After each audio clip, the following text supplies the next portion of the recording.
नमस्कार दोस्तों, बहुत ही इंटरेस्टिंग वीडियो है। सब्सक्राइबर्स के लिए बहुत मज़ा आएगा।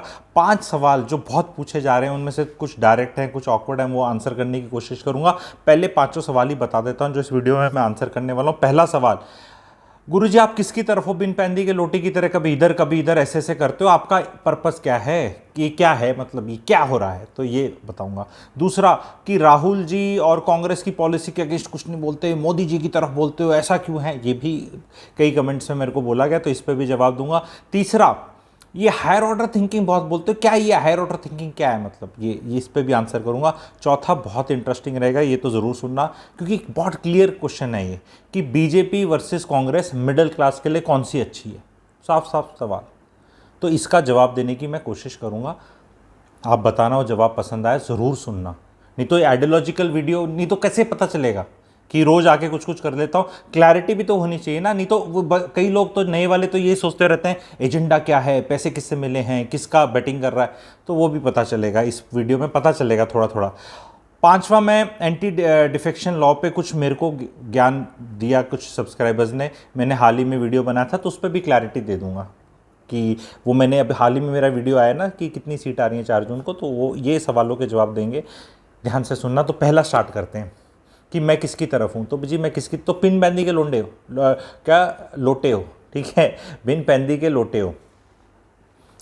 ऐसा लग सकता है मैं पॉलिटिक्स के स्वाद ले रहा हूँ, पॉलिटिशियंस के स्वाद ले रहा हूँ, और हरियाणा वाले आदमी ज़्यादातर स्वाद ही लेते हैं, ठीक है। इसमें ज़्यादा बहुत दिमाग लगाने की ज़रूरत नहीं है, नहीं पर इतनी इज्जत बख्शने की इन किसी को भी ज़रूरत नहीं है। आपको देखना है कि ये सर्विस प्रोवाइडर हैं, जैसे कि एयरटेल और जियो। तो भारती मित्तल जी मालिक हैं एक के अपने मुकेश अंबानी हैं। हम लड़ते हैं क्या इन पे कि मुकेश अंबानी बहुत अच्छा है, जिसकी सर्विस अच्छी है उसकी ले लो। नंबर पोर्टेबिलिटी है, एयरटेल कहीं बढ़िया नहीं दे रहा सर्विस तो भाई उसकी ले लो, जियो की। जियो में स्वाद नहीं आ रहे तो एयरटेल में चले जाओ। आपस में लड़ते हैं क्या? तो बस ऐसा ही सोचो ना इनके बारे में, तो जवाब मिल गया। तो मज़े लो जिसके जो मज़े लेने, जो जैसा बोल रहा है, जो ठीक नहीं लग रहा बोलो, बोलने वाला कोई ना कोई तो चाहिए ना।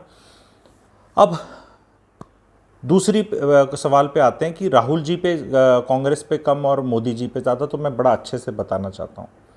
पहली बात तो राहुल जी धरे कुछ है नहीं इतना कि उनके अगेंस्ट बोला जाए। राजा जो पावर में है उसके अगेंस्ट बोलना भी करेक्ट वर्ड नहीं है, क्वेश्चन करना इज़ द करेक्ट वर्ड, क्योंकि जो पावर में है, सत्ता में, उसी को क्वेश्चन करना चाहिए। बट यहाँ मैं एग्जाम्पल के तहत एक सवाल पूछना चाहूँगा। राहुल जी ने बोला 8,500 रुपये हर महिला को दे देंगे। बड़े जनता बोलती है अरे लुट जाएगा देश, कहाँ से आएगा पैसा, ये आएगा वो आएगा। पर क्या मोदी जी ने बोला है ऐसा? मोदी जी ने ये तो ज़रूर बोला भैंस खोल के ले जाएंगे, वो ले जाएंगे, मंगलसूत्र ले जाएंगे। शुक्र है ये नहीं बोला कि 2 में से एक किडनी ले जाएंगे, ठीक है, क्योंकि जिस तरह डिबेट चल रहा है कुछ भी बोला जा सकता है, ठीक है। पर ये क्यों नहीं बोला कि 8,500 रुपये क्यों बोला? फिस्कल पॉलिसी का क्या होगा, फिस्कल डेफिसिट का क्या होगा, कंट्री के फाइनेंसेस का होगा, ये उनने नहीं बोला। जनता बोल रही, पर उनने नहीं बोला कि कांग्रेस वाले ये क्या फ्री में दे रहे हैं, 8,500 रुपये क्यों दे रहे हैं महिलाओं को, ये नहीं बोला उनने। तो आप ये समझे ना कि जो आप विरोध कर रहे हैं वो विरोध तो मोदी जी भी नहीं कर रहे। कांग्रेस की कौन सी पॉलिसी है भाइयों बहनों जो बीजेपी भाजपा सरकार ने रोकी? मनरेगा रोका क्या? मनरेगा का पार्लियामेंट में बोला था उपहास उड़ाते हुए मोदी जी ने कि ये को मैं जिंदा रखूंगा और ढोल बजाऊंगा। बट रियलाइज हुआ कोविड के टाइम उसके बाद और कि भैया ये एक अलग बढ़िया पॉलिसी है कंट्री के अंदर कुछ बैलेंस रखने के लिए। इकोनॉमी को कीन्स जो एक इकोनॉमिस्ट थे उनके थ्योरी है ये कि state has to spend money and do all this. तो ऐसा नहीं है कि वो मनरेगा खत्म हो गया। मनरेगा का हाईएस्ट अलोकेशन इस गवर्नमेंट ने ही करा है, उस गवर्नमेंट ने तो कुछ भी नहीं करा था। तो कोई पॉलिसी आधार उनने बनाया, इनने चलाया। तो बहुत एग्जीक्यूशन करने में बहुत अच्छे हैं, बढ़ाने में बहुत अच्छे हैं, वो आइडियाज़ में बहुत अच्छे थे, इनका आइडियाज़ ही नहीं है। इनने कौन सी अपनी ओरिजिनल कोई चीज़ लेकर आए? तो डिमोनेटाइजेशन लेकर आए, आपको पता है। जो कांग्रेस का था उसको आगे आगे किया और उसका बहुत बढ़िया रिजल्ट निकला। हाँ, पॉलिसीज़ के नाम अलग हो गए, हर एक उसमें किसी में अटल लगा दो। अटल अपने प्रधानमंत्री थे, कोई भी उनकी कोई थी सिटीज़न सर्विस सेंटर्स और ये सब जो बोलते थे, अटल सेंटर्स बोल दो, उनको कुछ बोल दो, कॉन्सेप्ट तो उन्हीं के थे। और यही एक अच्छी राजनीति होती भी, किसी ने कुछ अच्छा किया है उसको और अच्छा कर लो। तो राहुल जी के अगेंस्ट क्या बोलें कि उनकी जो पॉलिसीज वो मोदी जी नहीं अगेंस्ट बोल रहे।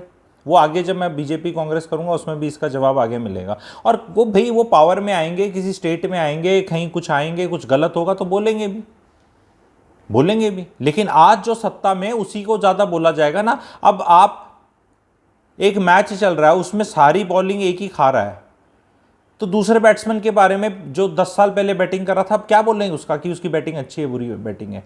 थर्ड चीज़ पे आते हैं, हायर ऑर्डर थिंकिंग बोलते रहती है जनता। उसका थोड़ा सा मैं एग्जाम्पल के तहत बोलता हूँ।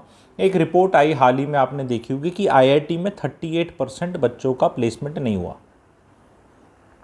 तो अब ये फैल रहा है कि आईआईटी में भी नहीं हो रहा, तो लोग इस चीज़ में जा रहे हैं, अरे ये नहीं हो रहा, ये आर्टिफिशियल इंटेलिजेंस खा जाएगी नौकरी, ये वो सब काफ़ी हल्ला मच रहा है, ठीक है। और 38% आईआईटी को उसका आंकड़ा निकला, आरटीआई में निकला, आरटीआई के आईआईटी के किसी प्रोफेसर ने लिया और आईआईटी ने डाटा दिया 38% लोगों का प्लेसमेंट नहीं हुआ।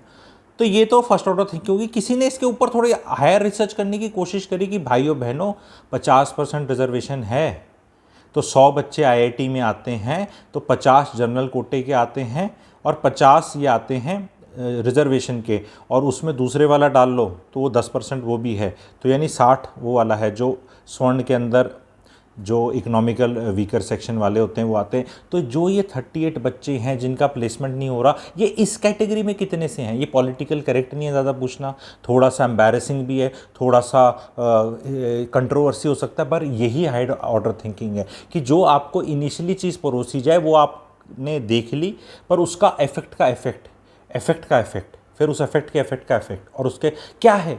ये 38% कौन है, मैं जानना चाहता हूँ। क्या ये मिक्स हैं? कहीं ऐसा तो नहीं कि इस 38 में से 38 बच्चे जिनकी नहीं लगी, 100 में से 38 में से कहीं ऐसा तो नहीं कि 30 बच्चे तो रिजर्व कोटे वाले हैं जिनकी नहीं लगी, या बराबर 19-19 है?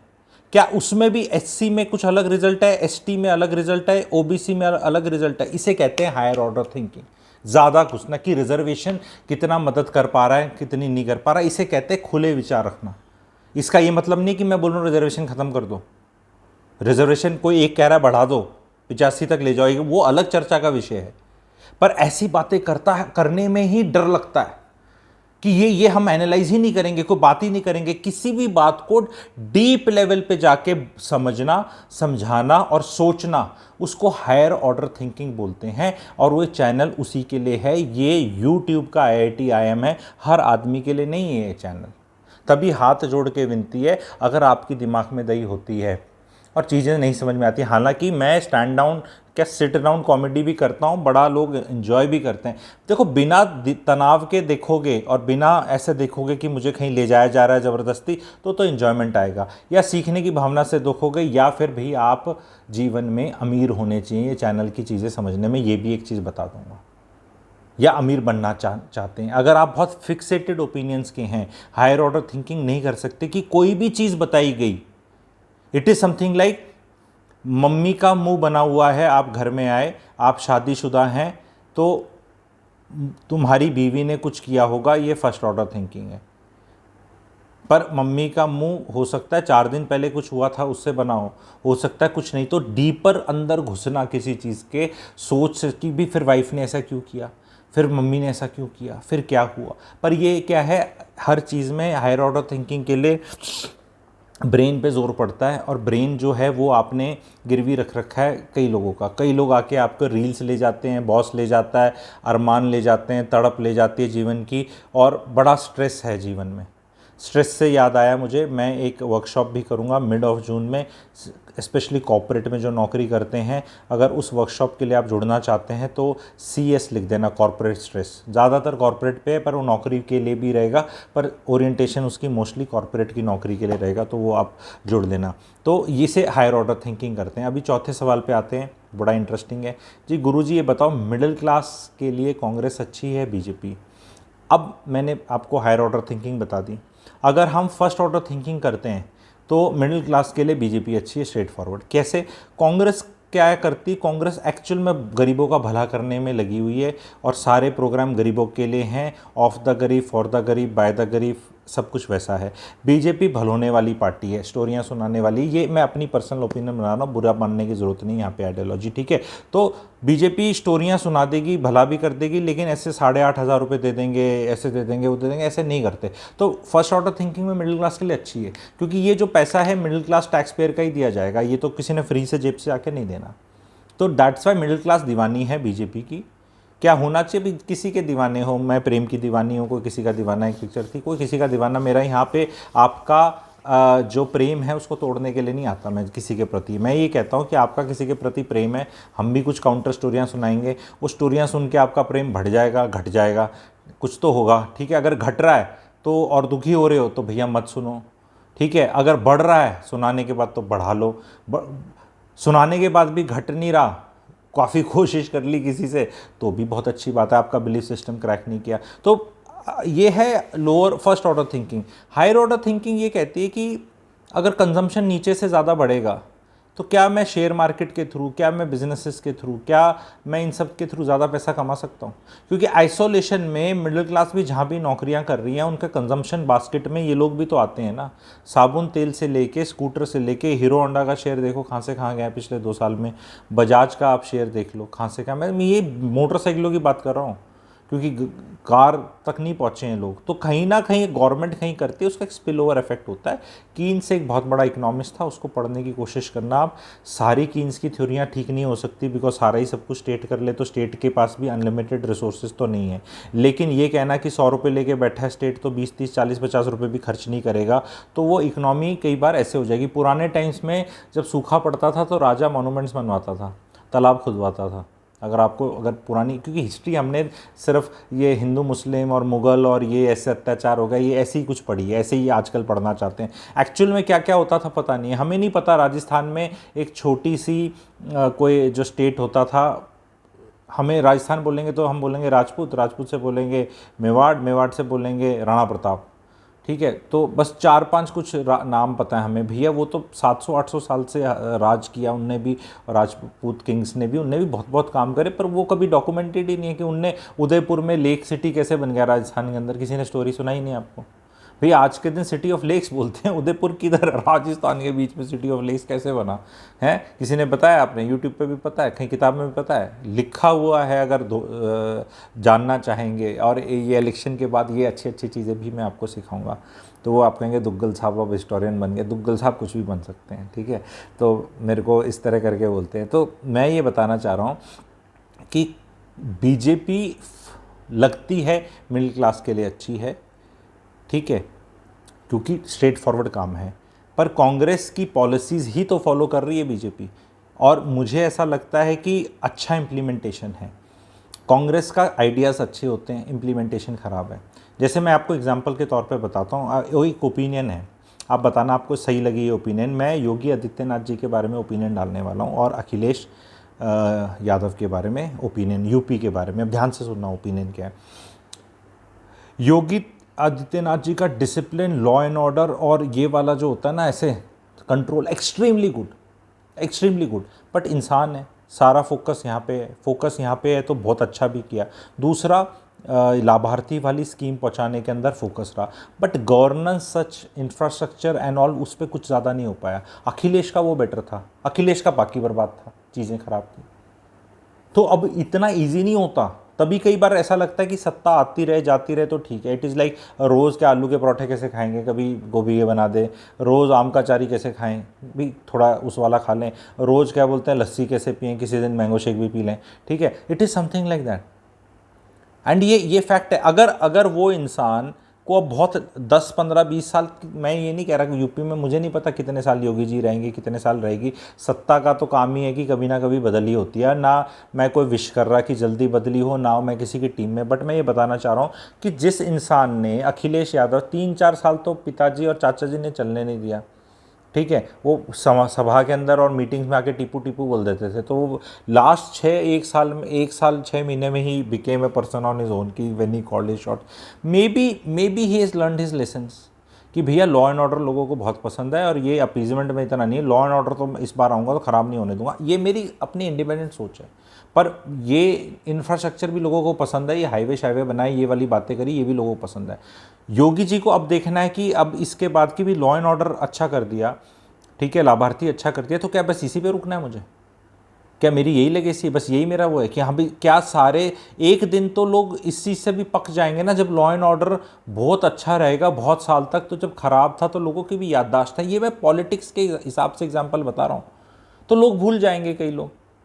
अब जैसे अमेठी में मैं सुन रहा था प्रियंका गांधी जी का एक कोई स्पीच की, राजीव जी यहाँ आते थे एंड ऐसे, अरे भैया राजीव जी को गए हुए बहुत साल हो गए, अब नहीं वहाँ की लोकल पॉपुलेशन को स्पीच में इतना आपको इमोशन नहीं जगाने थे, क्योंकि जो वोटर आज का है 18 साल का है, वो तो पैदा ही 2005 में हुआ था, 6 में हुआ था, और वो लास्ट 1991 में गए होंगे, उससे पहले जब प्रधानमंत्री थे तो 89 तक ही थे, तो वो स्टोरियाँ चलेगी 35 साल पहले। तो जो आज के दिन 45 साल का भी है, वो भी 8-9-10 साल का रहा होगा, उसको बड़ा याद है। तो आप ये देख लो कि वोटर 45 साल से नीचे तो बैठे हैं सारे, पुराने वाले कुछ इतने बुढ़े हो चुके हैं, उनको वैसे कुछ नहीं समझ में आ रहा अभी, तो वो बोलने में ना अपने ऑडियंस को पहचानना ज़रूरी होता है। एक ही चीज़ की रोटी नहीं खा सकते आप, कि कोई इमोशंस की रोटी खा रहा है, कोई लॉ एंड ऑर्डर की खा रहा है, कोई धर्म की खा रहा है, कोई लाभार्थी, क्योंकि लाभार्थी का अब क्या है, ये लॉ ऑफ डिमिनिशिंग रिटर्न्स है। अब मोदी जी ने जैसे बोला एक स्पीच में कि भाई 5 केजी देते हैं राशन, तो भैया याद रखना कि ये मतलब ऐसा करके दिखाया कि भैया मैं दे रहा हूँ और इसका पाप लगेगा अगर वोट नहीं दिया इसका, और वो एग्जैक्ट वर्बैटम मैं नहीं करके बता रहा, वो यूट्यूब पे आपको मिल जाएगा। पर अब 5 केजी जब इतने सालों तक मिलता रहेगा तो एंटाइटलमेंट हो जाता है, फिर ऐसा लगता नहीं कि वो मिल रहा है। जैसे कि बहुत लोगों को आज़ादी मिली हुई है देश में, तो इसकी कोई ज़्यादा ऐसा नहीं लगता कि मिली हुई है, क्योंकि पता नहीं कब की मिली हुई है। 1947 के बाद 1960-65 तक लोगों को बड़ी कदर थी कि आज़ाद हो गए हैं, कुछ ज़्यादा ग्रेट हो नहीं रहा था, कंट्री में गरीबी थी, लेकिन फिर भी ऐसा था कि चलो यार डंडे तो नहीं पड़ रहे अंग्रेज़ों के, ठीक है, क्योंकि उनको याद है ना वो चीज़ें। पर जो पैदा ही अभी आज़ादी के बाद ही हुए हैं सारे, अब उन्होंने नहीं पता, तो उस चीज़ का नहीं पता, ये एक चीज़ चेंज है। अब उसमें पुराने वाले बोलें कि किश्ती निकाल कर आए हैं तूफान से, संभाल के रखना मेरे, वो वाले गाने इस तरह गाए, वो नहीं इफेक्ट होता। वो उस टाइम गाने लगे थे अगली जनरेशन को सिखाने के। अब वो गाने, ये वाली जनरेशन 2024 में जो 18, 20, 25 साल की हुई है, ये इनको कहाँ याद है जो गाना मैं बोल रहा हूँ, वो किश्ती लाए हैं तूफान से निकाल कर वाला गाना है ना एक, ठीक है, तो वो नहीं याद रहता, नहीं रहता तो नहीं रहता, उसमें दुख मानने की क्या बात है। एवर डायनेमिक चीज़ है, आप हर बार एक नॉस्टैल्जिया, तभी कहते हैं ना इनने इतना किया, किसी ने भी किया, भाई कांग्रेस ने भी बहुत कुछ किया, सब भूल गए, क्योंकि उनने फिर कुछ बकवास चीज़ें करी। तो अगर अब बकवास चीज़ें होंगी तो भाई लोग पुराना अच्छा भूल जाएंगे। जीवन ही तो ऐसा है, परिवार के अंदर देख लो, कोई बहू है बहुत कुछ ठीक कर रही है, कभी कुछ ठीक नहीं हुआ तो नाराज़गी होगी। अपने ऑफिस में देख लो, आप ऑफिस में आप 2, 4, 5 साल से इतनी मेहनत कर रहे हो, पूरे साल से इतनी मेहनत कर रहे हो, अप्रेजल का पीरियड आया, 15-20 दिन में आपकी तू मैं होगी बॉस से, या आपने कुछ ऐसा कह दिया या उसने ऐसा कुछ समझ लिया, या कुछ बात होगी, कांड हो गया, आपका अप्रेजल अच्छा होगा ही नहीं।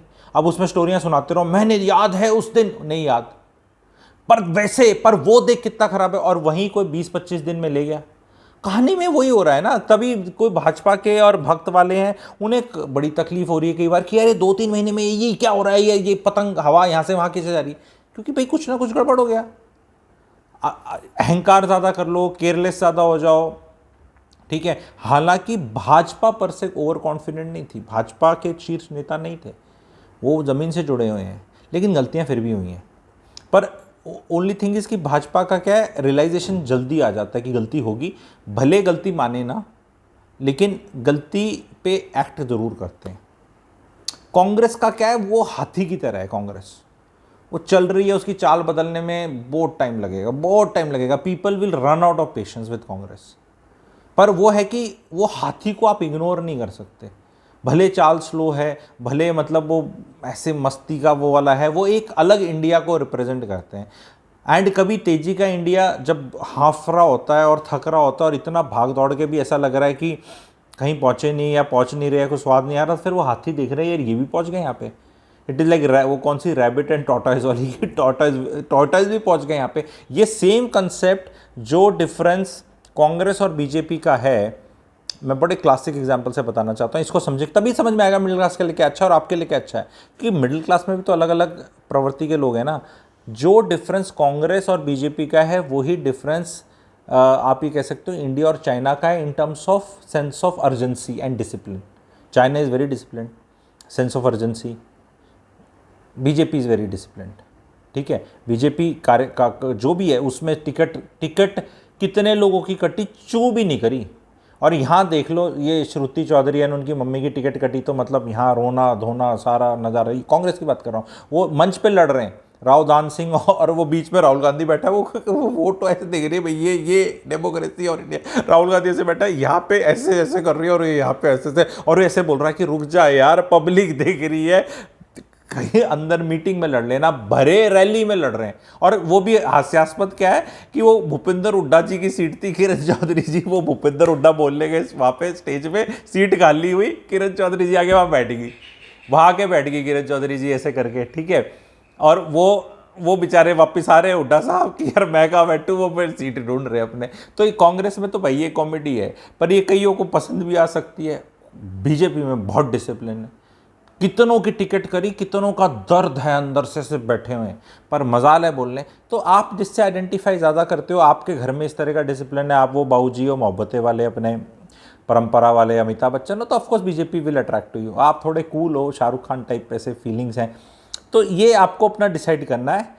फर्स्ट ऑर्डर थिंकिंग में BJP wins the race, higher order thinking करोगे तो इट बिकम्स ग्रे, ठीक है। एंड फिर उसमें मैं कभी ये भी करूँगा, फिर आपको मैं हर 5 मिनट में ऐसा एक वीडियो बना सकता हूँ कि मैं पहले बोलूँगा बीजेपी अच्छी है, फिर आप मान जाओगे फर्स्ट ऑर्डर में, फिर मैं हायर ऑर्डर में कांग्रेस को अच्छा प्रूव कर दूंगा, आप वो भी मान जाओगे कि फिर उसके बाद मैं बीजेपी को अच्छा कर दूंगा, उसके बाद मैं बीजेपी को अच्छा कर दूंगा, तो फिर बीजेपी को जिता दूंगा, फिर मैं कांग्रेस को जिता दूंगा, फिर बीजेपी को जिता दूंगा। हर बार आप हायर ऑर्डर चलता चला जाएगा, फिर 5वें 7वें में दिमाग की दही हो जाएगी, फिर एक स्टेज पे आप बोलोगे भाई को ऐसे ने जिता दो, बिकॉज हर बार तर्क संगत कि पहले मैंने बोला कि पहले फर्स्ट ऑर्डर बताइए, फिर ज़्यादा इकोनॉमिक्स सिखा दो तो कांग्रेस ठीक लगने लग जाती है, फिर उनके बारे में कुछ बता दो भाई ये यहाँ बहुत ढीले हैं, इसमें बड़ी गड़बड़ कर रहे हैं, ये है और यहाँ तो ऐसा हो जाएगा वैसा हो जाएगा, तो आप बोलोगे हाँ हाँ फिर तो बीजेपी ठीक है। फिर उस बीजेपी में फिर कुछ स्टोरी बता दो, ये ऐसे कर देंगे। मैं आपको एक और चीज़ बता के आज़ादी देना चाहता हूँ। मेरे को एक बहुत प्यारा कमेंट आया, कहते हैं गुरुजी आपके चैनल ने हमें पॉलिटिकल टॉक्सिसिटी से आज़ाद कर दिया एंड बहुत मज़ा आ रहा है। कहते हैं मैं और मेरी वाइफ आपका चैनल देखते हैं, सब्सक्राइबर का व्हाट्सएप पे भी मैसेज आया मेरा एंड कमेंट सेक्शन में भी कहीं आया कि यार कि हम ना अब तनाव नहीं लेते, क्योंकि ये कहना कि एक वर्ड लिखा जाता है कमेंट सेक्शंस पे, ट्विटर पे, सोशल मीडिया पे, वो dash is dangerous for the country. ये डैश में डिपेंडिंग ऑन आप कौन हो, किसी की भी फिल इन द ब्लैंक्स कर सकते हो, रिलीजन में कर सकते हो, पार्टी में कर सकते हो, व्यक्ति में कर सकते हो, आइडियोलॉजी में कर सकते हो, कुछ भी पॉलिसी में कर सकते हो। Dash is dangerous for the country. I want to tell everybody, all my country man through this. अभी देखो ये अच्छी बड़ी भारी बातें ना थोड़ा एंड में करता हूँ ताकि ज़्यादा लोगों को ना दिखे, ये चैनल ना सबके समझ में आने वाली चीज़ नहीं। I want to tell my country man, India and Bharat is such a great country that nothing is dangerous for us। और ऐसे कैसे बोल रहा, कुछ तो नहीं है। We are the most dangerous for everybody in sense कि हम में इतनी ताकत है, हमें कोई नहीं डिस्ट्रॉय कर सकता। यहाँ जो सनातन धर्म है, जो मेजॉरिटी का रिलीजन है और जो वे ऑफ लाइफ है, और जिसे कहते हैं ना पहले वो हिंदू था, हिंदू से हिंदू हुआ, पर वो वे ऑफ लाइफ था। क्योंकि ध्यान से समझना, वे ऑफ लाइफ से जब रिलीजन निकलता है और उससे एक जोग्राफिकल लोगों को रहने वाले को कुछ बताया जाता है, उस चीज़ को कभी डिस्ट्रॉय नहीं किया जा सकता, उसके लिए कोई डेंजरस नहीं हो सकता जब तक उस वे ऑफ लाइफ को कंट्रोल ना करो। क्योंकि सनातन और हिंदुज़म ही ऐसा रिलीजन है इस वर्ल्ड में जो वे ऑफ लाइफ से निकला है। बाकी सब रिलीजन्स में रिलीजन से वे ऑफ लाइफ निकली है कि ये रिलीजन है, ये बोलता भी ऐसे जीना है। आप समझ रहे हैं बड़ी बात, किसी भी रिलीजन का अनादर नहीं कर रहा, बस एक बेसिक फ़र्क बता रहा हूँ, एक बेसिक फ़र्क बता रहा हूँ। वर्ल्ड का कोई भी रिलीजन ले लो, बहुत अच्छे रिलीजन है, अच्छी बातें करते हैं, सब कुछ आदरणीय, सब कुछ बड़ा। बेसिक फ़र्क कि एक रिलीजन बन गया, कैसे भी जैसे हुआ, जो भी रिलीजन, वो रिलीजन है, उस रिलीजन से भाई ऐसे जीना है आपको। और एक सनातन है जो ऐसे जीते थे जब शंकराचार्य चले 9th 10th सेंचुरी में, जब भी डेट एग्जैक्ट देख लेना गूगल करके, उनने ये बताया कि चलो इस वे ऑफ लाइफ वाले जो हैं अब आ जाओ, अब हम इस अम्ब्रेला रिलीजन जिसे कहते हैं ना उसके अंदर आ जाएंगे, तो सब कुछ ही पॉसिबल है हमारे यहाँ पे। कितनी बेहतरीन और बढ़िया बात बोल रहा हूँ। तो जब आपकी वे ऑफ लाइफ को भाइयों बहनों क्वेश्चन करा जाए और आपको इसी फॉर्मूले में ढालने की कोशिश करी जाए कि ये रिलीजन है और इससे अब ऐसे रहोगे, तो क्वेश्चन करना है। मैं एस्ट्रोलॉजर हूं बाय प्रोफेशन, तो मेरे को यहां क्वेश्चन मत करना कि तू बड़ा कहां से बात कर रहा है, क्योंकि यहां दुग्गल साहब नहीं हूं मैं। वैसे तो आप मेरे को बोल देते हो दुग्गल साहब आज क्या बने हैं, ठीक है, पर मैं बहुत अच्छा धर्म और इन सब चीज़ों की नॉलेज रखते हुए बड़ी जिम्मेवारी से ये बहुत बेहतरीन प्यारी बात बता रहा हूँ। और ये बात कितनी लिबरेटिंग है आप लोगों के लिए। आप किसी को पूजो, अगर आप सनातन फॉलो करते हैं, पेड़ को पूजो, पत्थर को पूजो, किसी तरह के जानवर को, it is okay in your own family. जो मुझे सुन रहे हैं, 5 अलग अलग गॉड्स को आप पूज लो, इट्स ओके।